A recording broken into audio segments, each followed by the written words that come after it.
नमस्कार दोस्तों, मैं अमन स्वागत करता हूं आपके अपने YouTube चैनल एजुकेशन हब पे। यह बिहार शिक्षक भर्ती के टियर 3 के लिए भूगोल का 22वां क्लास है और हम NCERT based question answer series आपके लिए लेकर आए हैं। तो यह कक्षा 11 के भूगोल का अध्याय 3 पर आधारित कुल आपके 92 से 93 प्रश्न हैं, जो कि अपवाह तंत्र यानी कि नदियों से संबंधित है। तो अगर अभी भी आपने चैनल को सब्सक्राइब नहीं किया तो चैनल को सब्सक्राइब अवश्य कर लें तथा इस पीडीएफ के लिए आप हमारे टेलीग्राम से जुड़ सकते हैं, जिसका लिंक वीडियो के डिस्क्रिप्शन में दिया हुआ है। तो चलिए बढ़ते हैं क्वेश्चन की तरफ। यहाँ पे पहला प्रश्न पूछा गया है कि अपवाह तंत्र के संदर्भ में नीचे दिए गए कथनों पर विचार करिए। तो पहला कह रहा है कि निश्चित वाहिकाओं के माध्यम से हो रहे जल प्रवाह को अपवाह कहते हैं। तो यह बिल्कुल आपका सत्य है। दूसरा कह रहा है कि इन वाहिकाओं के जाल को अपवाह तंत्र कहा जाता है। तो यह भी सत्य है कि जो वाहिकाएं और इनकी जो अन्य सहायक नदियां मिलती हैं, इन्हें हम क्या कहते हैं? अपवाह तंत्र के नाम से जानते हैं।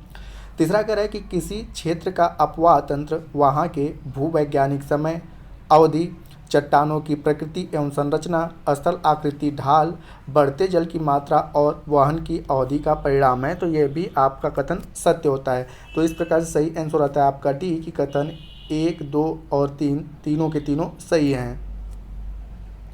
अगला क्वेश्चन है कि एक नदी विशिष्ट क्षेत्र से अपना जल बहा कर लाती है, उसे किस नाम से जाना जाता है?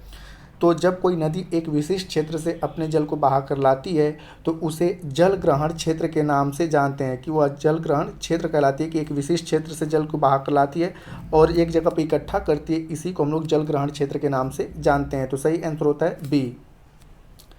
अगला क्वेश्चन है कि उत्तरी मैदान की नदियाँ किस प्रकार का अपवाह प्रतिरूप बनाती हैं? तो जो उत्तरी मैदान की नदियाँ हैं उनमें आप देखेंगे जैसे गंगा है और गंगा में यमुना और उस रामगंगा, इस प्रकार की नदियाँ इस प्रकार से आके इससे मिलती हैं। महानंदा सबसे लास्ट में मिलती है। तो दूर से देखने पे एक वृक्ष की भांति, जैसे एक वृक्ष होता है उसकी विभिन्न सारी शाखाएं निकली होती हैं, तो इसकी भांति दिखाई देता है। तो उत्तर भारत की जो नदियाँ हैं उनका अपवाह प्रतिरूप जो होता है वह वृक्षाकार होता है। तो सही आंसर होता है आपका ए। अगला क्वेश्चन है कि जब नदियाँ किसी पर्वत से निकलकर सभी दिशाओं में बहती हैं तो इस प्रकार के अपवाह प्रतिरूप को क्या कहा जाता है? तो आप देखते हैं कि जब नदियाँ किसी एक ही स्थान से निकलती हैं और अलग अलग दिशाओं में बहती हैं, जैसे कि दामोदर नदी, महानदी, ठीक है, तो दामोदर नदी हो गया, महानदी हो गया, यह एक ही जगह से निकलती हैं और अलग अलग, तो यहाँ पे एक केंद्रीय हो जाता है, केंद्र से निकलती हैं और अलग अलग दिशाओं में बहती हैं। इस प्रकार के अपवाह प्रतिरूप को अरीय अपवाह प्रतिरूप के नाम से जाना जाता है। तो सही आंसर होता है आपका बी। अगला क्वेश्चन है कि जब मुख्य नदियां एक दूसरे के समानांतर बहती हैं तो सहायक नदियां उनसे समकोण पर मिलती हैं, ऐसे अपवाह प्रतिरूप को किस नाम से जाना जाता है? तो जब एक मुख्य नदी है और उसके साथ साथ अन्य सारी सहायक नदियां इसके समानांतर ऐसे बहती हैं, ठीक है, तो आप देखते हो जो इसे समानांतर प्रतिरूप भी कहा जाता है और अन्य रूप में इसे बेसिक तौर पे जाली नुमा कहा जाता है, कि ऐसे नदियां और यहाँ पे इसके समानांतर इस प्रकार से एक जाली नुमा खाका बन जाता है, तो इसे जाली नुमा अपवाह प्रतिरूप के नाम से जानते हैं। तो सही आंसर होता है आपका सी। अगला है कि जब सभी दिशाओं से नदियां बहकर किसी झील या गर्त में विसर्जित होती हैं तो ऐसे अपवाह प्रतिरूप को क्या कहा जाता है? तो जब सभी दिशाओं से नदियां निकलती हैं और एक ही झील या गर्त में आकर मिलती हैं तो इस प्रकार के अपवाह प्रतिरूप को अभिकेंद्रीय अपवाह प्रतिरूप के नाम से जाना जाता है। तो सही आंसर होता है डी। अगला क्वेश्चन है कि जब एक नदी एवं उसकी सहायक नदियों द्वारा अपवाहित क्षेत्र को क्या कहते हैं? तो मतलब ये होता है कि एक नदी है और इसकी सारी सहायक नदियां हैं, इनके द्वारा अपवाहित क्षेत्र को क्या कहते हैं? जल ग्रहण क्षेत्र, अपवाह द्रोणी, जल विभाजक या तालाब। तो यहाँ पर होता है कि जब एक नदी और उसकी अपवाहित नदी होती हैं, इनके अपवाहित क्षेत्र को अपवाह द्रोणी कहा जाता है और जहाँ पर यह जल गिराती हैं उसे जल ग्रहण क्षेत्र कहा जाता है। तो सही आंसर होता है आपका बी। अगला है कि एक अपवाह द्रोणी को दूसरे से अलग करने वाली सीमा को क्या कहा जाता है? जल विभाजक, जल संभर, कथन सी कह रहा है कि एक और बी दोनों, और डी कह रहा है कि जल ग्रहण। तो अपवाह द्रोणी को एक दूसरे से अलग करने वाली सीमा को जल विभाजक या जल संभर के नाम से जाना जाता है। तो इस प्रकार से सही आंसर होता है आपका सी। अगला क्वेश्चन है कि नदियों के संदर्भ में दिए गए कथनों पर विचार कीजिए। पहला कह रहा है कि बड़ी नदियों के जल ग्रहण क्षेत्र को नदी द्रोणी कहा जाता है। तो यह बिल्कुल आपका सही है। दूसरा कह रहा है कि छोटी नदियों और नालों द्वारा अपवाहित क्षेत्र को जल संभर कहा जाता है। तो यह भी आपका सत्य है। तीसरा कह रहा है कि नदी द्रोणियों का आकार बड़ा होता है जबकि जल संभर का आकार छोटा होता है, तो ये भी आपका कथन सत्य है। तो सही आंसर होता है डी कि सॉरी सी वाला सही होता है कि आपका 1 और 2 और 3 तीनों जो स्टेटमेंट दिए गए हैं वो सभी के सभी सत्य हैं। अगला है आपका कि भारत के कुल अपवाह क्षेत्र का लगभग कितना प्रतिशत भाग बंगाल की खाड़ी में नदियों द्वारा अपना जल विसर्जित किया जाता है। तो भारत का जो टोटल अपवाह क्षेत्र है उसमें से 77% भाग जो है वह बंगाल की खाड़ी में नदियों द्वारा लेकर जाया जाता है। तो सही आंसर होता है आपका डी। अगला है कि भारत के कुल अपवाह क्षेत्र का कितना प्रतिशत भाग अरब की खाड़ी में नदियों द्वारा अपना जल विसर्जित किया जाता है। तो अरब की खाड़ी में जो नदियां गिरती हैं वो अपने द्वारा लाए गए जल का पूरे अपवाह का मात्र 23% जल ही क्या करती हैं, अरब सागर में गिराती हैं। तो सही आंसर होता है आपका सी। अगला क्वेश्चन कह रहा है कि जल संभर क्षेत्र के संदर्भ में निम्नलिखित कथनों पर विचार कीजिए। पहला कह रहा है कि जल संभर क्षेत्र के आकार के आधार पर भारतीय अपवाहों को 3 भागों में बांटा गया है। तो बिल्कुल सही है। जल संभर किसे कहा जाता है, तो जल विभाजक का ही छोटा रूप क्या है, जल संभर है। ठीक है, तो पिछले क्वेश्चन में मैंने आपको बताया पहला तो यहाँ पर कह रहा है कि जल संभर के आकार के आधार पर, ठीक है, भारतीय अपवाह को 3 भागों में बांटा गया है। पहला कह रहा है कि प्रमुख नदी द्रोणियाँ जिनका अपवाह क्षेत्र 20,000 वर्ग किलोमीटर से अधिक है और इस प्रकार की नदियाँ भारत में कुल 14 हैं। तो यह बिल्कुल आपका सत्य है। दूसरा जो आपका अपवाह का प्रतिरूप है इसमें आती है मध्यम नदी द्रोणी और इनका अपवाह क्षेत्र जो है वह 2,000 से 20,000 वर्ग किलोमीटर तक है और इस प्रकार की कुल नदियों में भारत की कुल 44 नदी द्रोणियाँ शामिल होती हैं। तो ये भी आपका सत्य है। और लघु नदी द्रोणी में इनका अपवाह क्षेत्र 2,000 वर्ग किलोमीटर के अंतर्गत आता है। ठीक है, तो या इससे भी कम होता है। इस प्रकार की द्रोणियों को लघु नदी द्रोणी के नाम से जाना जाता है। तो यह भी स्टेटमेंट आपका सत्य होता है। तो इस प्रकार से सही आंसर होता है डी कि जल संभर के क्षेत्र में तीनों के तीनों स्टेटमेंट सही हैं। अगला कह रहा है कि उद्गम के प्रकृति व विशेषताओं के आधार पर भारतीय अपवाह तंत्र को कितने भागों में विभाजित किया जाता है। तो आप उद्गम की प्रकृति और विशेषताओं के आधार पर देखेंगे तो भारतीय अपवाह तंत्र को 2 भागों में बांटा जाता है। एक हिमालयी नदियाँ और दूसरा होता है आपका प्रायद्वीपीय नदियाँ।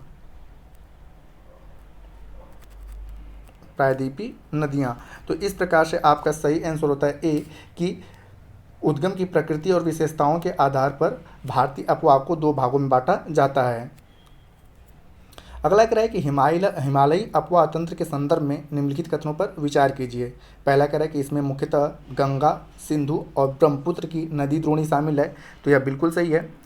दूसरा कह रहा है कि यह नदियाँ 12मासी होती थी। जितनी भी हिमालयी नदियाँ हो क्या है 12मासी होती हैं, यह भी आपका सत्य है। तीसरा कह रहा है कि यह नदियाँ महाखड्ड के अतिरिक्त पर्वतीय मार्गों में भी आकार की घाटियाँ, छिप्रिकाएँ व जलप्रपात भी बनाती हैं। तो यह भी आपका सत्य है। तो पूछा है कौन सा कथन सही है, तो हम कह सकते हैं डी वाला कि 1 और 2 और 3 तीनों के तीनों कथन आपके सत्य हैं। अगला है बिहार का शोक किस नदी को कहा जाता है। तो आपको मैं बता दूं कि बिहार का शोक जो कहा जाता है वो कोसी को कहा जाता है। बंगाल का शोक जो है दामोदर को कहा जाता है और उड़ीसा का शोक जो है महानदी को कहते हैं। ठीक है, हालांकि पूछा है बिहार का शोक किसे कहते हैं, तो यहाँ पे सही ऑप्शन होता है आपका सी।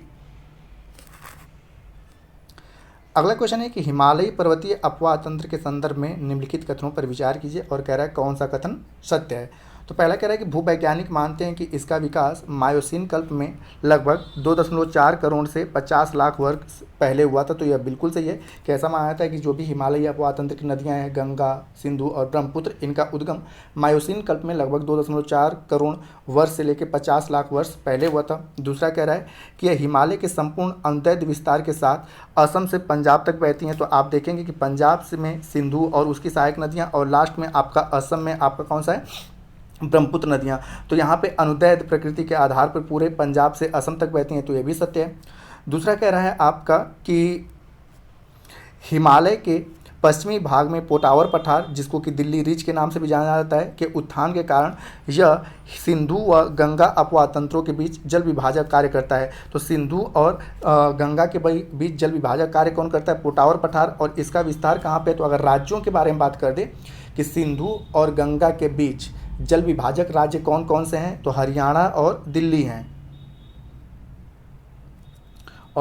हैं और इसी प्रकार से अब पोटावर पठार कहाँ कहाँ पे विस्तृत है, तो हरियाणा और दिल्ली में, और जिसके कारण यह सिंधु और गंगा के अपवाह तंत्र को विभाजित करता है, यह एक जल विभाजक का कार्य करता है। तो यहाँ पर तीनों के तीनों कथन सही हैं, तो सही आंसर होता है डी। अगला है कि सिंधु नदी तंत्र के संदर्भ में दिए गए कथनों पर विचार कीजिए। तो कह रहा है सिंधु नदी की कुल लंबाई 2880 किलोमीटर है और भारत में इसकी लंबाई 1114 किलोमीटर है, तो यह बिल्कुल आपका सत्य है।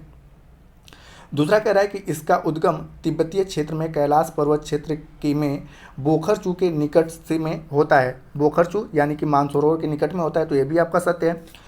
दूसरा कह रहा है अगला कि तिब्बत में इसे सिंगी खम्बान या शेरमुख कहा जाता है, तो यह भी स्टेटमेंट आपका सत्य है, तो सही आंसर होता है डी कि 1, 2 और 3 तीनों के तीनों सत्य हैं। अगला है कि कश्मीर घाटी के दक्षिण पूर्व भाग में पीर पंजाल गिरिपाद में स्थित वेरीनाग झरने से किस नदी का उद्गम होता है, तो वेरीनाग झरने से जो उद्गम होता है वह झेलम नदी का उद्गम होता है, तो आपका सही आंसर होता है ए। अगला है कि सिंधु की सबसे बड़ी सहायक नदी कौन सी है, तो सिंधु की जो सबसे बड़ी सहायक नदी है वह चेनाब नदी है, तो सही आंसर होता है सी। अगला है कि चंद्र और भागा दो सरिताओं के मिलने से कौन सी नदी बनती है, तो चंद्र और भागा जो है इनके मिलने से चेनाब नदी बनती है, तो सही आंसर होता है सी। और चेनाब नदी जैसा कि मैंने बताया कि यह सिंधु की सबसे बड़ी सहायक नदी है। अगला है हिमाचल के कुल्लू पहाड़ियों में रोहतांग दर्रे के पश्चिम में कौन सी नदी निकलती है, तो रोहतांग दर्रे के पश्चिम से जो नदी निकलती है उसका नाम है आपका रावी, तो सही आंसर होता है ए। अगला है कि रोहतांग दर्रे के निकट व्यास कुंड से कौन सी नदी निकलती है, तो व्यास कुंड से व्यास नदी निकलती है, तो सही आंसर होता है आपका ए। अगला है सतलज नदी तंत्र के संदर्भ में निम्नलिखित कथनों पर विचार कीजिए और कह रहा है कि कौन सा कथन सत्य है। तो पहला कह रहा है कि यह तिब्बत में 4555 मीटर की ऊंचाई पर मानसरोवर के निकट राक्षस ताल से निकलती है, जहां इसे लांगचेन खब्बाब के नाम से जाना जाता है, तो यह बिल्कुल आपका सत्य है। दूसरा कह रहा है कि यह हिमालय पर्वतीय क्षेत्र में सिपकिला से बहते हुए पंजाब के मैदान में प्रवेश करती है, तो यह भी आपका सत्य है। तीसरा कह रहा है कि यह पूर्ववर्ती नदी है, तो यह भी सही है। पूर्ववर्ती नदी किसे कहते हैं, तो वे नदियाँ जिनका उद्गम हिमालय के उत्थान से पहले हुआ हो, यानी कि जो नदियाँ हिमालय से भी पुरानी होती हैं उन्हें पूर्ववर्ती नदी कहते हैं। तो पूर्ववर्ती नदियों में मुख्य रूप से 3 नदियाँ आती हैं भारत में, ये भी याद रखिएगा। एक है सिंधु, दूसरा है सतलज और तीसरा है आपका ब्रह्मपुत्र। ऐसा माना जाता है कि यह तीनों के तीनों मुख्य रूप से पूर्ववर्ती नदियां हैं, तो ये इस प्रकार से सतलज भी एक पूर्ववर्ती नदी है। तीसरा कह रहा है कि यह भाखड़ा नांगल बांध परियोजना के नहर तंत्र को पोषण करती है, तो यह भी स्टेटमेंट आपका सही है, तो सही आंसर होता है आपका डी कि चारों के चारों स्टेटमेंट 1, 2 और 3, 4 सभी के सभी सही हैं। अगला है गंगा नदी तंत्र के संदर्भ में दिए गए कथनों पर विचार कीजिए। तो पहला कह रहा है कि यह नदी उत्तराखंड राज्य के उत्तरकाशी जिले में गोमुख के निकट गंगोत्री हिमनद से 3900 मीटर की ऊंचाई से निकलती है, जहां इसे भागीरथी के नाम से जाना जाता है, तो यह बिल्कुल आपका सत्य है। दूसरा कह रहा है कि देवप्रयाग में भागीरथी और अलकनंदा मिलती हैं, उसके बाद यह गंगा कहलाती है, तो यह भी सत्य है कि अलकनंदा और भागीरथी की संयुक्त धाराएं को हम लोग क्या कहते हैं, गंगा कहते हैं, और यह कहाँ पर मिलती हैं, देवप्रयाग में, और देवप्रयाग कहाँ पर है, उत्तराखंड में। अगला कह रहा है कि अलकनंदा नदी का स्रोत बद्रीनाथ के ऊपर सतोपत हिमनद यानी कि हिमानी से है, तो यह भी आपका सत्य है, तो सही आंसर होता है डी कि कथन 1, 2 और 3 तीनों सही हैं। अगला है अलकनंदा धौली गंगा और विष्णु गंगा, मतलब कि अलकनंदा से धौली गंगा और विष्णु गंगा कहाँ पे मिलती हैं, तो यहाँ पर धौली गंगा और विष्णु गंगा की संयुक्त धारा को अलकनंदा कहा जाता है, और यहाँ पे जब धौली गंगा यहाँ से निकलती है हिमालय से और यहाँ से निकलती है विष्णु गंगा, और ये दोनों के दोनों कहाँ पे, जोशीमठ जिसको हम लोग विष्णु प्रयाग के नाम से भी जानते हैं, ठीक है, जोशीमठ जिसको हम लोग विष्णु प्रयाग के नाम से जानते हैं, तो यहाँ पर आकर मिलती हैं धौली गंगा और विष्णु गंगा, और इसकी संयुक्त धारा को क्या कहा जाता है, अलकनंदा कहा जाता है। तो इस प्रकार से सही आंसर होता है आपका ए। अगला क्वेश्चन है कि पिंडार नदी अलकनंदा में कहाँ आकर मिलती है, तो बात करते हैं पिंडार नदी की। तो पिंडार नदी जो है वह अलकनंदा में कर्णप्रयाग में आकर मिलती है। तो जैसा कि मैंने बताया कि यहाँ पे धौली गंगा और विष्णु गंगा, ठीक है, कहाँ पर, विष्णु प्रयाग में मिलते हैं, और इसके मतलब और उसके बाद यह मतलब कि अलकनंदा कहलाती है, तो यहाँ पे विष्णु प्रयाग में मिले। और जब अलकनंदा आगे बढ़ती है तो इसके बाएं तट से पिंडार नदी निकलती है, और पिंडार नदी कहाँ पे मिलती है, तो कर्णप्रयाग में मिलती है। तो सही आंसर होता है आपका ए। अगला है मंदाकिनी नदी अलकनंदा से कहाँ मिलती है। तो मंदाकिनी नदी की अगर बात करें तो यह अलकनंदा से रुद्रप्रयाग में मिलती है। तो सही आंसर होता है आपका भी अलकनंद। और मंदाकिनी नदी को काली नदी के नाम से भी जाना जाता है, ठीक है, काली नदी के नाम से भी जाना जाता है। अगला है कि गंगा नदी भारत के कुल कितने राज्यों से बहती है। तो गंगा नदी की अगर बात करें तो गंगा नदी का उद्गम कहाँ से होता है, उत्तराखंड से। तो पहला राज्य आपका हो गया उत्तराखंड, और उसके बाद यह बिजनौर से, ठीक है, उत्तर प्रदेश में प्रवेश करती है। तो दूसरा हो गया आपका यूपी। उसके बाद यह यूपी के बलिया से निकलकर बिहार में प्रवेश करती है। तो तीसरा राज्य हो गया आपका बिहार। और उसके बाद आपने नाम सुना होगा कि लोग जाते हैं देवघर, देवघर गंगा नदी का जल उठाने के लिए। देवघर किस राज्य में पड़ता है, झारखंड में। तो ये लोग क्या करते हैं कि झारखंड में सबसे कम, ठीक है, झारखंड सबसे कम 20 किलोमीटर के आसपास गंगा नदी बहती है। और उसके बाद पांचवा राज्य हो जाता है आपका वेस्ट बंगाल, पश्चिम बंगाल। तो कुल 5 राज्यों से होकर बहती है। तो सही आंसर होता है आपका डी। और यहाँ पे अगर आपसे पूछा जाए कि सबसे अधिक लंबाई किस राज्य में है, तो यूपी में सबसे अधिक, और सबसे कम किस राज्य में है, तो झारखंड में सबसे कम इसकी लंबाई है। अगला एक, गंगा नदी की सबसे अधिक लंबाई किस राज्य में है। तो जैसा कि मैंने बताया कि उत्तर प्रदेश में इसकी लंबाई सबसे अधिक है, ठीक है, और सबसे कम लंबाई, सबसे कम जो है वह झारखंड राज्य में है। अगला कि केंद्र सरकार द्वारा नमामि गंगे परियोजना कब शुरू किया गया था। तो केंद्र सरकार ने गंगा नदी को स्वच्छ करने के लिए साल 2014 में नमामि गंगे परियोजना की शुरुआत की थी। अगला है कि गंगा नदी को राष्ट्रीय नदी का दर्जा कब दिया गया। तो भारत की एक राष्ट्रीय नदी है गंगा नदी, और इसे जीवित नदी का भी दर्जा दिया गया है। तो जीवित नदी का दर्जा किसने दिया है, आपका उत्तराखंड ने, ठीक है, गंगा नदी को जीवित नदी का दर्जा किसने दिया है, उत्तराखंड ने। तो उससे पहले गंगा नदी को राष्ट्रीय नदी का दर्जा दिया गया था, और राष्ट्रीय नदी को दर्जा दिया गया था 4 नवंबर साल 2008 को। तो सही आंसर होता है आपका ए। अगला है यमुना नदी के संदर्भ में निम्नलिखित कथनों पर विचार कीजिए। पहला कह रहा है कि यह गंगा की सबसे लंबी सहायक नदी है, जिसका उद्गम यमुनोत्री हिमनद में बंदरपुच, ठीक है, यहाँ पे हिमनद होगा, हिमनद में बंदरपुच श्रेणी से होता है। तो यह बिल्कुल आपका सत्य है। दूसरा कह रहा है कि यह प्रयागराज के समीप गंगा से मिलती है। तो यह भी सही है।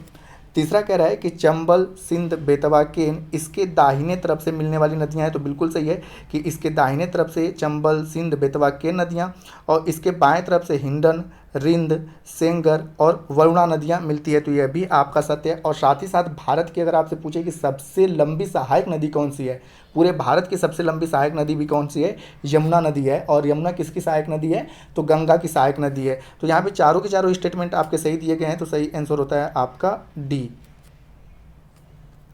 अगला है चंबल नदी के संदर्भ में निम्नलिखित कथनों पर विचार कीजिए। तो पहला कह रहा है कि इसका उद्गम मालवा पठार में महू के निकट होता है, जो कि बिल्कुल सही है कि इसका उद्गम मालवा पठार में महू के निकट यानी कि मध्य प्रदेश से होता है।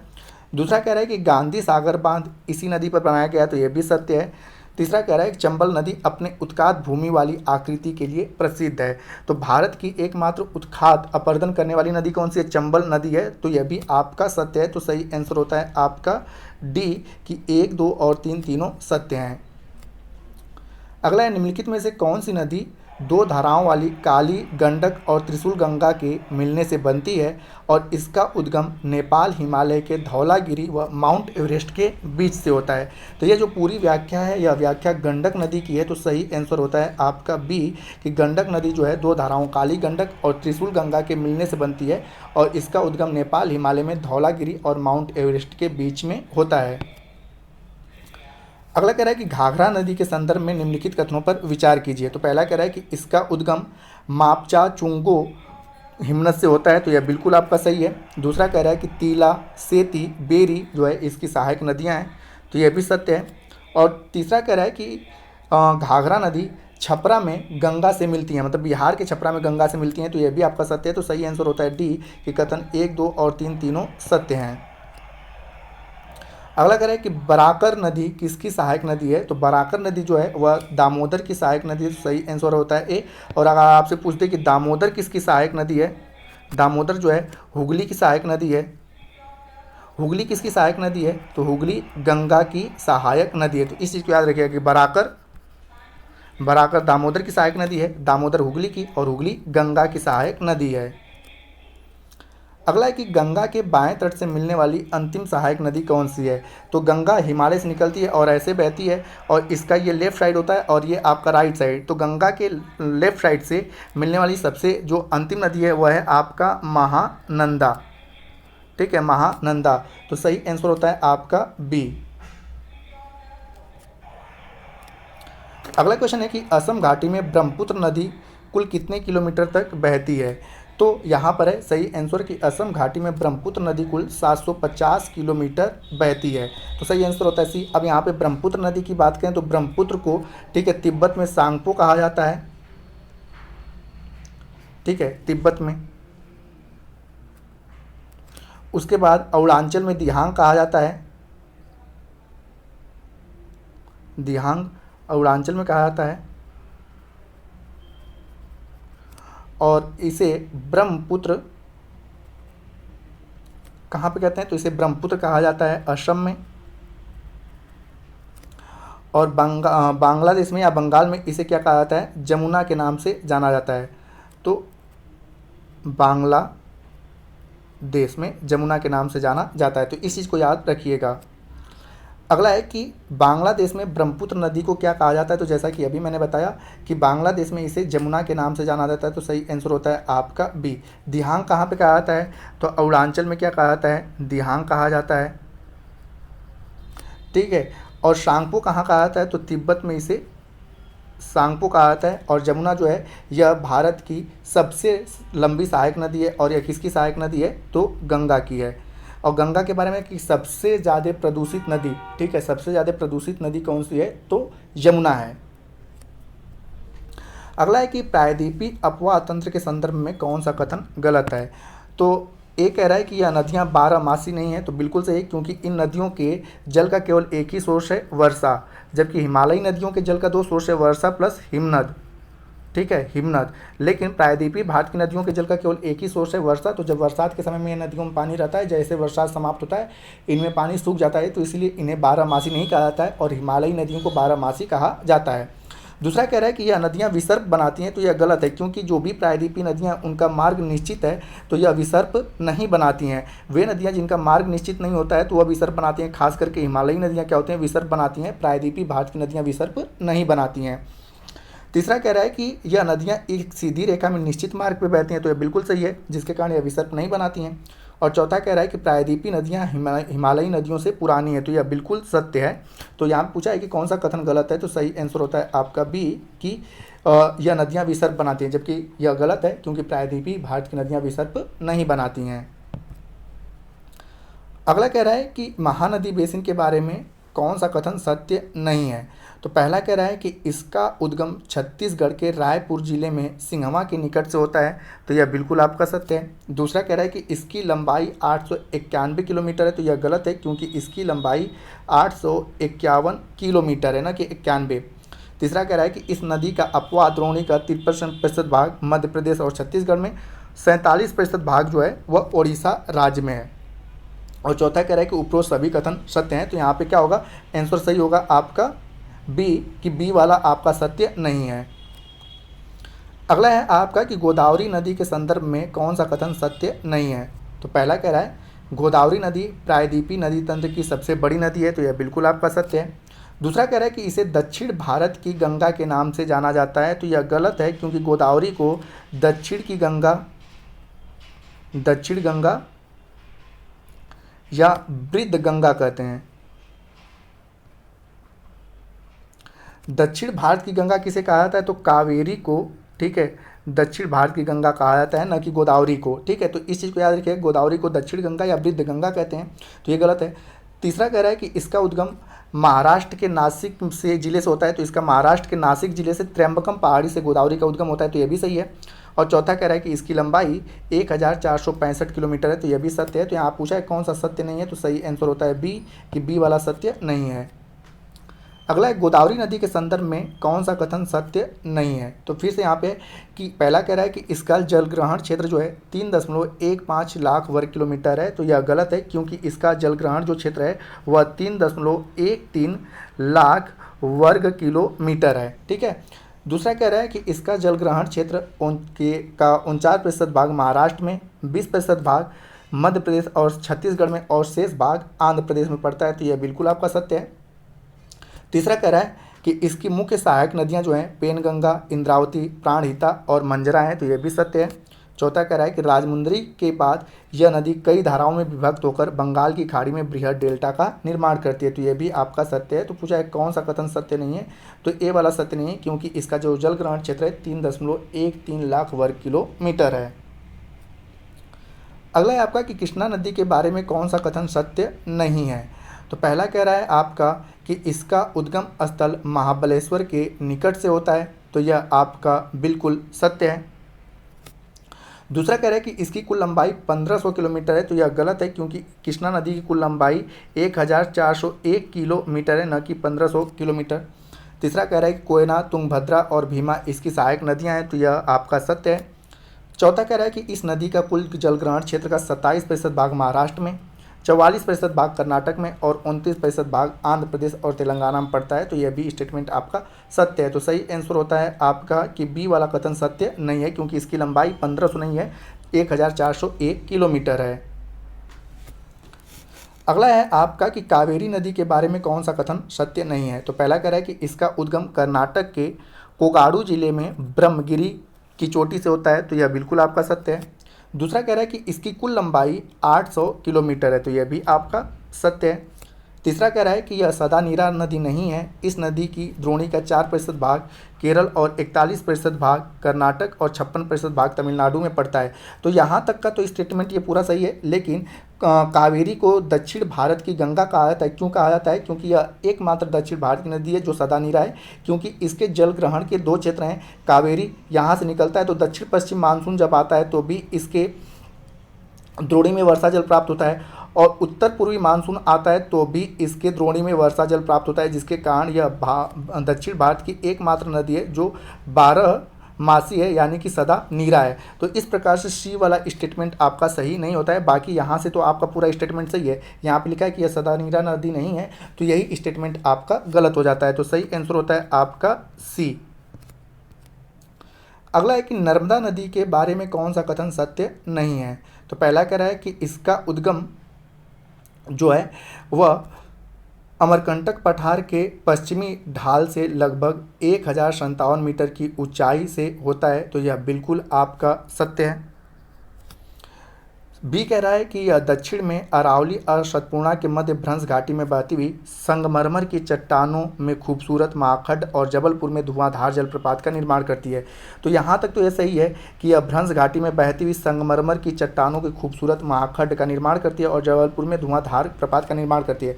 लेकिन यहाँ पर यह गलत है कि यह अरावली और सतपूर्णा के मध्य बहती है, क्योंकि यह बिंद और सतपूर्णा के मध्य बहती है, न कि अरावली और सतपूर्णा के मध्य। तो इस कारण से यह स्टेटमेंट आपका गलत है। तीसरा कह रहा है कि इसकी लंबाई जो है 1312 किलोमीटर है, यह भी सही है। और चौथा कह रहा है कि यह भरूच के दक्षिण में अरब सागर में मिलती है, तो यह भी स्टेटमेंट आपका सत्य है। तो सत्य कौन सा नहीं है? तो आपका बी वाला है, क्योंकि यह बिंद और सतपूर्णा के मध्य बहती है, न कि अरावली और सतपूर्णा के मध्य। अगला है क्वेश्चन कि नमामि देवी नर्मदे किस राज्य की योजना है। तो नमामि देवी नर्मदे जो है वह मध्य प्रदेश राज्य की योजना है। सही आंसर होता है आपका ए। और इस परियोजना का मुख्य उद्देश्य है कि नर्मदा नदी के 500 मीटर, ठीक है, दोनों साइड में 500 मीटर के दायरे में, ठीक है, पेड़ पौधों को लगाकर इसे हरा भरा करना है। तो इसी को नमामि देवी नर्मदे परियोजना कहा गया है। अगला है कि ताप्ती नदी के बारे में कौन सा कथन गलत है। तो पहला कह रहा है कि यह मध्य प्रदेश में बैतूल जिले में मुल्ताई से निकलती है, तो यह बिल्कुल आपका सत्य है। दूसरा कह रहा है कि इसकी लंबाई 724 किलोमीटर है तथा अपवाह क्षेत्र, अगर इसकी बात किया जाए तो इसका अपवाह क्षेत्र 65,145 वर्ग किलोमीटर है, तो यह भी आपका सत्य है। तीसरा कह रहा है कि इसके अपवाह क्षेत्र का 69% भाग महाराष्ट्र में, 15% भाग मध्य प्रदेश में और 6% भाग गुजरात में है, तो यह भी आपका सत्य है। और चौथा कह रहा है कि यह बंगाल की खाड़ी में अपना डेल्टा बनाती है, तो यह गलत है, क्योंकि आपने पता है कि नर्मदा और तापी जो नदियां हैं वह अरब सागर में गिरती हैं और ये अपने भ्रंश घाटी में बहती हैं। ठीक है, ये अपने भ्रंश घाटी में बहती हैं, तो इसलिए डी वाला स्टेटमेंट गलत है, तो सही आंसर होता है आपका डी। अगला है कि लूनी नदी के बारे में कौन सा कथन सत्य नहीं है। तो पहला कह रहा है कि लूनी नदी राजस्थान की सबसे बड़ी नदी है, तो यह बिल्कुल आपका सत्य है। दूसरा कह रहा है कि यह पुष्कर के समीप दो धाराओं सरस्वती और सागरमती के रूप में उत्पन्न होती है, जो गोविंदगढ़ के निकट आपस में मिल जाती हैं, ये भी सत्य है। तीसरा कह रहा है कि यह नदी अरावली पहाड़ियों से निकलती है और लूनी कहलाती है, तो यह भी सत्य है। और चौथा कह रहा है कि यह नदी अपना जल अरब सागर में गिराती है, तो यह भारत की एकमात्र नदी है जो अपने आधार तल को नहीं प्राप्त करती है। यह अपना जल कच्छ की खाड़ी में ही गिराती है, यह अपने आधार तल को नहीं पाती है। ठीक है, और तो इस प्रकार से आपका सही आंसर होता है डी वाला जो है वह लूनी नदी के बारे में सत्य नहीं है। अगला है कुरनूल कुड़प्पा नहर किस राज्य में है। तो कुरनूल कुड़प्पा नहर जो है वह आंध्र प्रदेश राज्य में है, तो सही आंसर होता है बी। अगला है गंगा एक्शन प्लान की शुरुआत कब की गई थी। तो गंगा नदी को स्वच्छ करने के लिए गंगा एक्शन प्लान की शुरुआत साल 1985 में की गई थी, तो सही आंसर होता है सी। अगला है कि निम्नलिखित में से कौन सी नदी बंगाल के शोक के नाम से जानी जाती है। तो जैसा कि मैंने बताया कि बंगाल का शोक दामोदर, बिहार का शोक जो होता है उसे किसे कहते हैं, तो कोसी को, और महानदी को ओडिशा का शोक कहा जाता है। तो यहाँ पर सही आंसर होता है आपका बी। अगला एक निम्नलिखित में से किस नदी की द्रोणी भारत में सबसे बड़ी है। तो भारत में सबसे बड़ी नदी द्रोणी जो है वह गंगा नदी का है, तो सही आंसर होता है आपका बी। अगला निम्नलिखित में से कौन सी नदी पंचनद में शामिल नहीं है। तो यहाँ पर सिंधु नदी जो है वह पंचनद में शामिल नहीं है। तो पंचनद में कौन कौन सी नदियाँ शामिल हैं, तो झेलम है, रावी है, व्यास है, सतलज है, ठीक है, झेलम और चेनाब है। ये सारी नदियों को हम क्या कहते हैं, जहाँ पे मिलती हैं उसे पंचनद कहते हैं, इसमें सिंधु शामिल नहीं है। अगला एक निम्नलिखित में से कौन सी नदी भ्रंश घाटी में बहती है। तो मैंने आपको बताया कि भारत की दो नदियाँ हैं, एक है नर्मदा और दूसरा है तापी, ये अपने भ्रंश घाटी में बहती हैं, तो सही आंसर होता है आपका बी। अगला निम्नलिखित में से कौन सा अलकनंदा और भागीरथी का संगम स्थल है। तो मैंने आपको बताया कि अलकनंदा और भागीरथी, ये भागीरथी है और ये अलकनंदा का संगम स्थल देवप्रयाग में होता है और यह उत्तराखंड राज्य में स्थित है, तो सही आंसर होता है आपका डी। अगला है कि प्रायद्वीपीय भारत की नदियों की लंबाई के घटते हुए क्रम के अनुसार उसे व्यवस्थित कीजिए। यहाँ पे ऑप्शन नहीं दिया गया है। तो प्रायद्वीपीय भारत की जो सबसे लंबी नदी है, ठीक है, प्रायद्वीपीय भारत की जो सबसे लंबी नदी है, तो सभी ने पता है कि गोदावरी है, तो पहले गोदावरी आएगा, उसके बाद दूसरी जो सबसे लंबी नदी है वह है कृष्णा, उसके बाद तीसरी लंबी नदी नर्मदा है और उसके बाद आपका जो आता है वह कावेरी है। तो ये 2 नंबर पे है, उसके बाद 3 नंबर, उसके बाद आपका आता है, तो ये आपका सही क्रम हो जाता है। तो इस चीज़ को आप मिलाइए कि सबसे लंबी नदी गोदावरी है, उसके बाद आपका कृष्णा है, ठीक है, उसके बाद आपका नर्मदा, उसके बाद आपका कावेरी है। अगला है निम्नलिखित में से कौन सी नदियाँ ब्रह्मपुत्र की सहायक नदी हैं। तो ब्रह्मपुत्र की सहायक नदी रांगो सांगपो भी है, दिबांग भी है, लोहित भी है और मानस भी है। तो इस प्रकार से सही आंसर होता है डी कि ये सभी की सभी नदियां जो हैं वह ब्रह्मपुत्र की सहायक नदी हैं। अगला क्वेश्चन है कि भारत में अपवाह क्षेत्र के आधार पर नदियों के घटते क्रम को व्यवस्थित कीजिए। तो भारत में अपवाह क्षेत्र की अगर बात की तो सबसे बड़ा अपवाह क्षेत्र गंगा का है, तो यह तीसरे क्रम में आ रहा है। उसके बाद आपका जो आता है सिंधु का अपवाह क्षेत्र बड़ा है, तो यह पहले क्रम का है। उसके बाद आपका ब्रह्मपुत्र आता है, ठीक है। तो ब्रह्मपुत्र जो है दूसरे क्रम का है और सबसे लास्ट में कावेरी का अपवाह क्षेत्र आता है, तो यह चौथे क्रम का है। तो आप यहाँ पे देख सकते हैं कि 3, 1, 2, 4 जो है वह सी पे मैच खाता है, तो सही आंसर होता है आपका सी। अगला है कथन और कारण वाला क्वेश्चन। कथन कह रहा है कि प्रायद्वीपीय अपवाह तंत्र हिमालयी अपवाह तंत्र से पुराना है, तो यह बिल्कुल आपका सत्य है।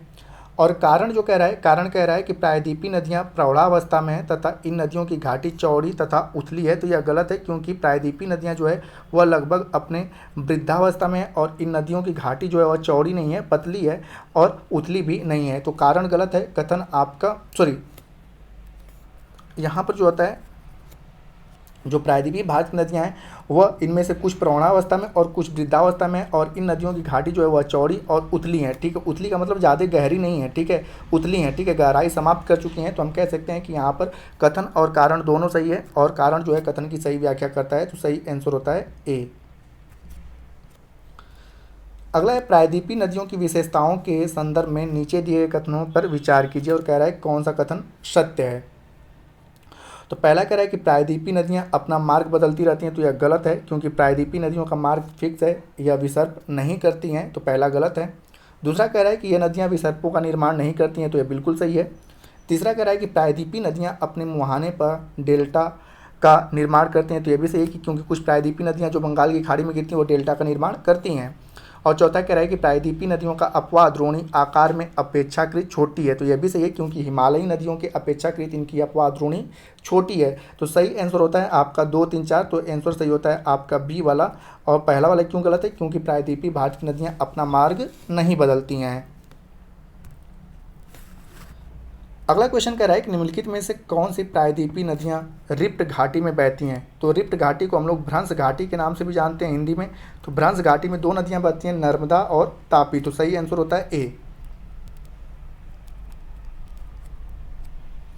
अगला है निम्नलिखित कथनों में से कौन सा कथन सत्य है। तो पहला कह रहा है कि पश्चिमी घाट प्रायद्वीपीय नदियों के जल विभाजक का कार्य करता है, तो यह बिल्कुल सही है, क्योंकि प्रायद्वीपीय नदियां यहाँ पे पश्चिमी घाट की, क्योंकि यहाँ से कुछ नदियां अरब सागर में गिरती हैं और कुछ नदियां बंगाल की खाड़ी में गिरती हैं।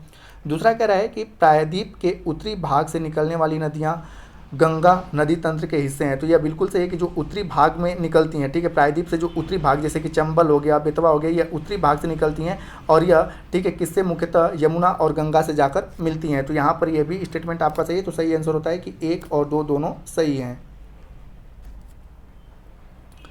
अगला है आपका कि निम्नलिखित में से कौन सी नदियां भारतीय उपमहाद्वीप में पश्चिम की ओर प्रवाहित होती हैं।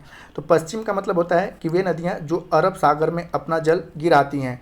तो यहाँ पर अगर हम बात करें कि पश्चिम की ओर प्रवाहित नदियां कौन कौन सी हैं, ठीक है, तो ताप्ती भी है, साबरमती भी है, पेरियार भी है और शरावती भी है। वैगई जो है यह बंगाल की खाड़ी में गिरती है, ठीक है, बंगाल की खाड़ी में, और यह तमिलनाडु में बहते हुए बंगाल की खाड़ी में गिरती है, तो यह पूर्व की ओर गिरती है, न कि पश्चिम की ओर, तो सही आंसर होता है आपका ए।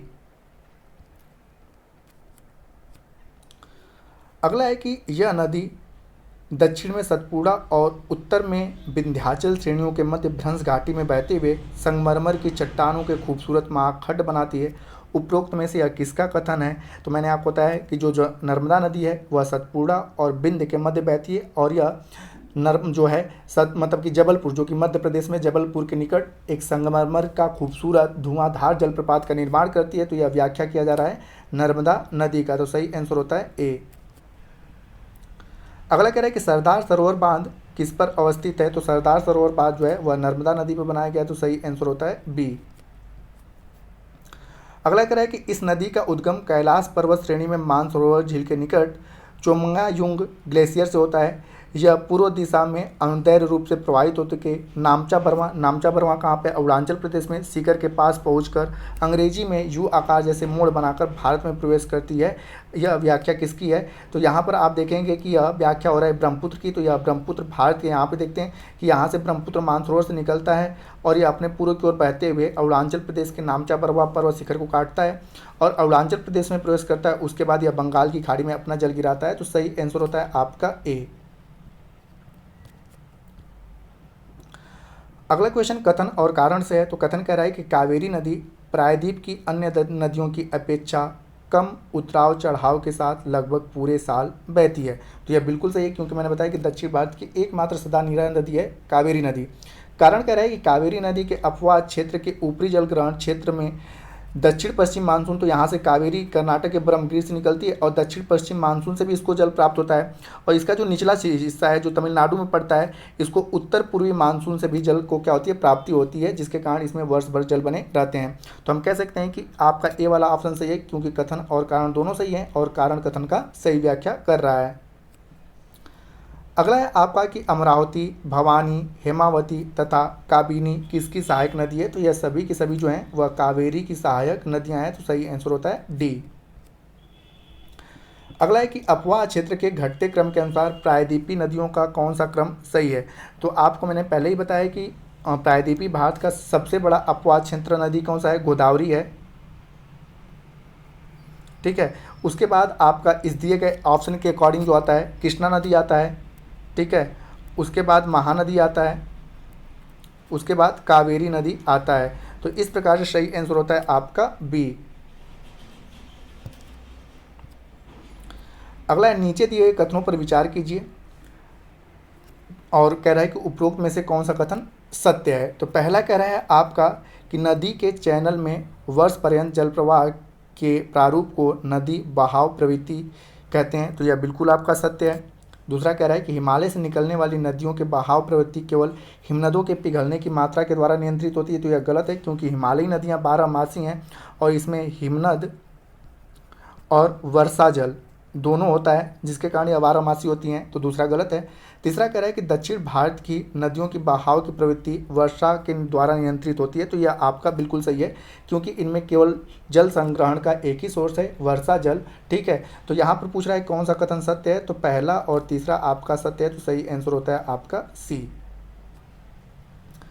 अगला कह रहा है कि गंगा नदी में न्यूनतम जल प्रवाह वर्ष के किन महीनों में होता है। तो गंगा नदी में न्यूनतम जल प्रवाह जो होता है वह जनवरी से जून के महीनों में होता है। ठीक है, क्योंकि इस दौरान बरसात भी नहीं होती है। और दूसरा क्या होता है कि ठंडी रहता है और ग्लेशियर से उतने जल आते तो हैं, लेकिन जितना बरसात से आता है उतना नहीं आता है। और जो जनवरी में क्या होता है कि धीरे धीरे ठंडी भी क्या होने लगती है, कम पड़ने लगती है। तो जिसके कारण इन महीनों में क्या होता है कि कम जल प्रवाह देखने को हमें मिलता है। तो सही आंसर होता है आपका सी। अगला है दामोदर नदी किसकी सहायक नदी है। तो जैसा कि मैंने बताया कि दामोदर हुगली की सहायक नदी है। हुगली किसकी सहायक नदी है, गंगा की। ठीक है, तो सही आंसर होता है आपका डी।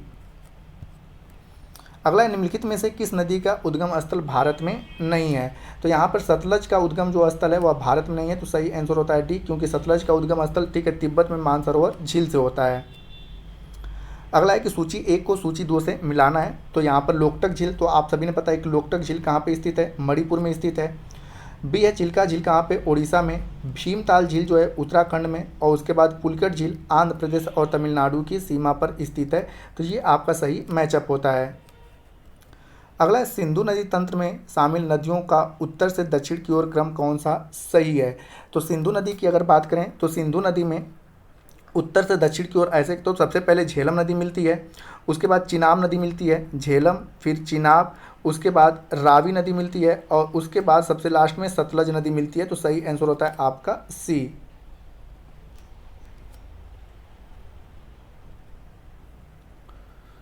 अगला क्वेश्चन है कि नीचे दिए गए कथनों पर विचार कीजिए और कह रहा है कि कौन सा कथन असत्य है। ठीक है, तो यहाँ पे असत्य के बारे में पूछा गया है। तो पहला कह रहा है कि बड़ी नदियों के जल ग्रहण क्षेत्र को जल संभर कहा जाता है। तो यह गलत है, क्योंकि बड़ी नदियों के जल ग्रहण क्षेत्र को यहाँ पे नदी द्रोणी के नाम से जाना जाता है। ठीक है, नदी द्रोणी के नाम से जाना जाता है और छोटी जो होती हैं उनके जल ग्रहण क्षेत्र को ठीक है जल संभर कहा जाता है। दूसरा कह रहा है आपका कि छोटी नदियों और नालों के द्वारा अपवाहित क्षेत्र को नदी द्रोणी कहते हैं। तो यह गलत है, क्योंकि इसे जल संभर कहते हैं,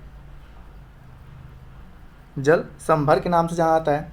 तीसरा कह रहा है आपका कि नदी द्रोणी या जल संभर एक भाग में परिवर्तन का प्रभाव अन्य भागों या पूर्ण क्षेत्रों में देखा जा सकता है। तो यह बिल्कुल आपका सत्य है। तो पूछा है कौन सा कथन असत्य है। तो सही असत्य आपका है ए वाला। ठीक है, कि 1 और 2 असत्य हैं।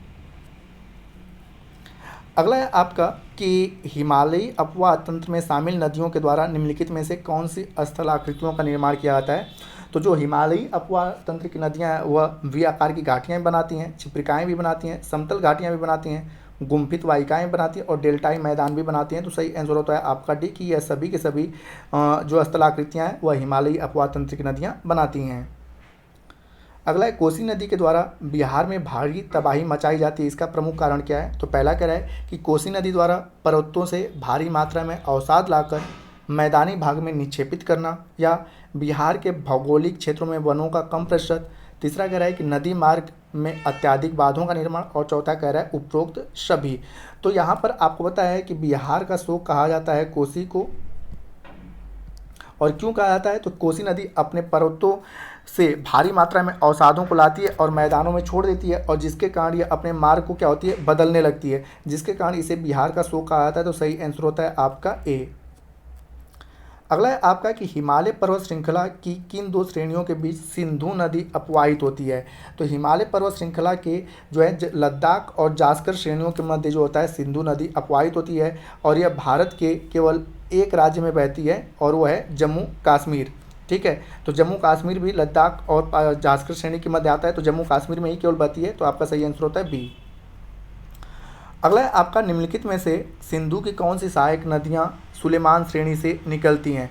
तो सुलेमान श्रेणी की अगर बात करें तो आप अगर पढ़ोगे हिमालय को, तो हिमालय ठीक है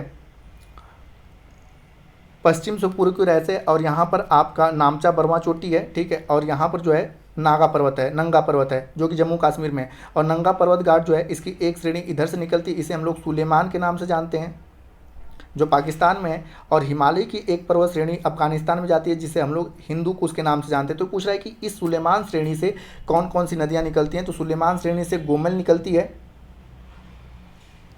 ठीक है, सुलेमान श्रेणी से गोमल निकलती है, और तोची भी निकलती है, और बीबो निकलती है, ठीक है, बिबुआ निकलती है। तो इस प्रकार से सही आंसर होता है कि 1, 2 और 5 जो हैं, ठीक है, वह सुलेमान श्रेणी से निकलती हैं। तो सही आंसर होता है आपका सी।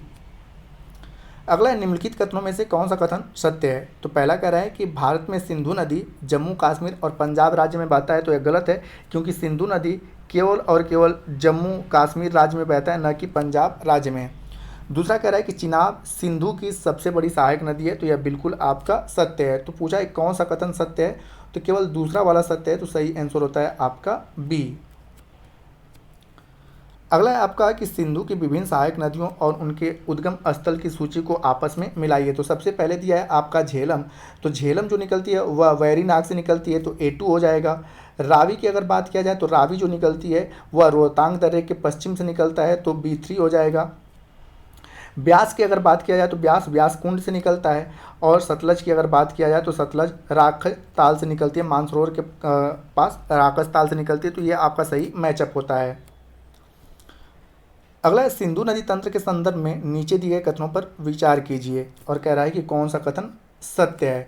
तो यहाँ पर पहला कह रहा है आपका कि सिंधु की सहायक नदी ब्यास कुल्लू घाटी से गुजरती है। तो यह बिल्कुल सही है कि हिमाचल प्रदेश के कुल्लू घाटी से गुजरती है। दूसरा कह रहा है कि जम्मू कश्मीर में स्थित डल झील झेलम नदी पर अवस्थित है। तो यह भी स्टेटमेंट आपका सत्य है। तो सही आंसर होता है सी कि 1 और 2 दोनों सत्य हैं।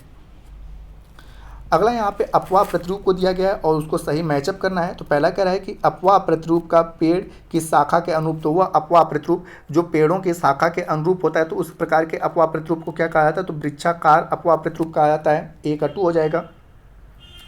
बी कह रहा है कि जब नदियाँ पर्वत से निकलती हैं और सभी दिशाओं में बहती हैं, ठीक है, तो जब नदियाँ पर्वतों से निकलती हैं और सभी दिशाओं से में बहती हैं तो उसे हम लोग अरीय अपवाह प्रतिरूप के नाम से जानते हैं। तो बी का 3 हो जाएगा। उसके बाद कह रहा है कि जब मुख्य नदी एक दूसरे के समानांतर एवं सहायक नदियां उनके समकोण पर बहती हैं तो उसे हम क्या कहते हैं, तो उसे जाली नुमा अत्र अपवाह प्रतिरूप के नाम से जाना जाता है। तो सी का 1 हो जाएगा। उसके बाद डी है कि जब सभी दिशाओं से नदियां बहकर किसी झील या गर्त में बहती हैं तो उसे हम क्या कहते हैं, तो उसे अभिकेंद्रीय प्रतिरूप के नाम से जानते हैं। तो डी का 4 हो जाएगा। तो ये आपका सही मैचअप है। अगला कह रहा है कि यह नदी चंद्रा और भागा 2 सरिताओं के मिलने से बनती है। ये सरिताएं हिमाचल प्रदेश के केलांग के निकट ताड़ी में आपस में मिलती हैं, इसलिए इसे चंद्रभागा के नाम से जाना जाता है। उपरोक्त विवरण किसका है? तो ये जो है चंद्रभागा जो है चिनाब जो दो सहायक नदियों से मिलकर बनती है, चंद्र और भागा, तो उपरोक्त विवरण जो है वह चिनाब नदी का है, तो सही आंसर होता है डी। अगला है भाखड़ा नांगल परियोजना किस पर अवस्थित है? तो भाखड़ा नांगल परियोजना जो है सतलज और व्यास नदियों के संगम पर स्थित है, तो सही आंसर होता है आपका डी। तो यहाँ पे व्यास तो दिया नहीं है, तो सही आंसर होता है आपका डी कि सतलज नदी पर स्थित है। अगला है गंगा नदी का उद्गम स्रोत क्या है? तो गंगा नदी का उद्गम स्रोत जो है वह गंगोत्री हिमनद है, तो सही आंसर होता है ए। अगला है गंगा नदी के संदर्भ में नीचे दिए कथनों पर विचार कीजिए और कह रहा है कौन सा कथन असत्य है। तो पहला कह रहा है आपका कि गंगा नदी मध्य या लघु हिमालय को काटकर तंग खड्डों से होकर गुजरती है, तो यह बिल्कुल आपका सत्य है। दूसरा कह रहा है कि गंगा नदी हरिद्वार के पास पर्वतीय भाग को छोड़कर मैदानी भाग में प्रवेश करती है, तो यह भी आपका सत्य है। तीसरा कह रहा है कि पीरम द्वीप के समूह यह नदी बंगाल की खाड़ी में गिरती है, तो यहाँ पे तो यह बंगाल की खाड़ी में गिरती तो है, लेकिन पीरम द्वीप जो है वह बंगाल की खाड़ी में नहीं है, वह कहाँ पर है? खंबात की खाड़ी में है। तो यह भी याद रखिएगा, पूछा जा सकता है कि पीरम द्वीप कहाँ पर है? तो खंबात की खाड़ी में है, खाड़ी में। तो इस प्रकार से तीसरा वाला स्टेटमेंट आपका गलत होता है। पूछा असत्य कौन सा है? तो तीसरा वाला ही आपका असत्य है, तो सही आंसर होता है डी। अगला नीचे दिए कथनों पर विचार कीजिए। पहला कह रहा है कि सोन नदी गंगा की सबसे पश्चिम और सबसे लंबी सहायक नदी है, तो यह गलत है, क्योंकि मैंने बताया गंगा की सबसे लंबी सहायक नदी जो है वह यमुना नदी है, न कि सोन नदी है। दूसरा कह रहा है कि महानंदा गंगा की एक महत्वपूर्ण सहायक नदी है जो गंगा के बाएं तट से मिलने वाली अंतिम सहायक नदी है, तो यह बिल्कुल सही है, क्योंकि इस प्रकार से गंगा नदी बहती है और सबसे लास्ट में दार्जिलिंग पर्वतों से निकलते हुए, ठीक है, सबसे लास्ट में गंगा से मिलती है बाएं तट से, तो यह बिल्कुल आपका सत्य है। तो पूछा कौन सा कथन सत्य है? तो केवल बी वाला आपका सत्य है, तो सही आंसर होता है आपका बी। अगला है निम्नलिखित में से कौन सी यमुना की सहायक नदी है? तो सिंध है, चंबल है, बेतवा है और केन है। तो यहाँ पे अगर बात करें तो सिंध भी यमुना की सहायक नदी है, चंबल भी है, केन है और हिंडन भी है, तो सही आंसर होता है आपका डी कि उपरोक्त सभी जो है वह चंबल की यमुना की सहायक नदी है। और यमुना किसकी सहायक नदी है? गंगा की, और यह भारत की सबसे बड़ी सहायक नदी भी है। अगला है निम्नलिखित कथनों में से कौन सा कथन सत्य है? तो पहला कह रहा है कि यमुना की अधिकतर सहायक नदियाँ विंध्याचल और कैमूर पर्वत श्रेणियों से निकलती हैं, तो यह बिल्कुल आपका सत्य है। दूसरा कह रहा है कि बनास चंबल की एकमात्र मुख्य नदी है जो विंध्याचल पर्वत से निकलती है, तो यह गलत है, क्योंकि बनास का जो उद्गम होता है वो विंध्याचल से नहीं होता है, कहाँ से होता है? अरावली से होता है, तो यह गलत है। दूसरा कह रहा है कि चंबल नदी अपने उत्खात भूमि वाले आकृति के लिए प्रसिद्ध है, तो यह आपका सत्य है। तो इस प्रकार से कह सकते हैं कि पहला और तीसरा आपका सत्य है और दूसरा वाला आपका गलत है, तो सही आंसर होता है सी। अगला है आपका कि निम्नलिखित में से कौन सी गंगा की सहायक नदी है? तो गंडक भी गंगा की सहायक नदी है, राम गंगा भी है, सोन भी है। वेन गंगा की अगर बात की जाए तो वेन गंगा जो है वह गोदावरी की सहायक नदी है, न कि गंगा की। तो सही आंसर होता है आपका 1, 2 और 3 जो है वह गंगा की सहायक नदियां हैं। तो दोस्तों ये आपके कक्षा 11 का तीसरा अध्याय रहा अपवाह तंत्र। इससे संबंधित कुछ क्वेश्चन रहे आपके 91 के आसपास, तो उम्मीद करता हूं कि ये सारे क्वेश्चन आपके एग्जाम के लिए काफ़ी हेल्पफुल होंगे। अगर अभी भी आपने चैनल को सब्सक्राइब नहीं किया है तो चैनल को सब्सक्राइब अवश्य कर लें, तथा इस पीडीएफ को प्राप्त करने के लिए आप हमारे टेलीग्राम से जुड़ सकते हैं, जिसका लिंक वीडियो के डिस्क्रिप्शन में दिया हुआ है। तो जल्दी मिलते हैं नेक्स्ट चैप्टर और नेक्स्ट क्वेश्चन अगले सारे क्वेश्चन के साथ। तो उम्मीद करता हूँ कि अभी तक आप लोगों ने चैनल को सब्सक्राइब कर लिया होगा। तो मिलते हैं जल्दी नेक्स्ट वीडियो में।